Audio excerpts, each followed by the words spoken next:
Ayan na nga, meron na naman tayong bibiyakin. Kaya ano pa nga bang gagawin natin? Nagluto tayo ng lamang. Ilabas mo na yung pangsunugan mong palayok. O, ilagay mo na yung baboy dyan. O, palambutin mo yan muna.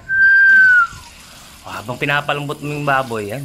Hugasan na natin yung mga bibiyakin para masarap.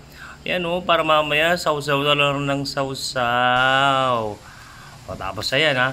Pag tuyo na yan, o, lagyan mo ng konting mantika. O, habang hinintay mong maging brown yon, siyempre, kailangan mo magbukas ng, alam mo na kung ano yun. Ayan, at konti-konti, brown na siya.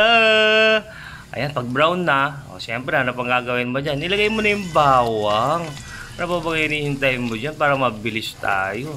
O, pagkatapos ng bawang, lagyan mo na sibuyas dyan, insan. Mekos mo na yan para alam na. Mekos.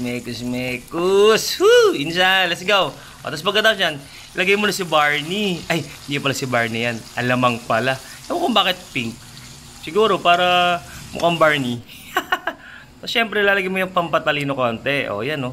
Mga ilang patak lang yung 1, 2, 3, off. Tama na. O, tapos lagyan mo na ng asukal yan.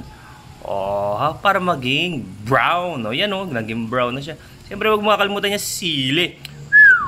At pagkatapos yan, mekos na natin yan, insan. Sarap!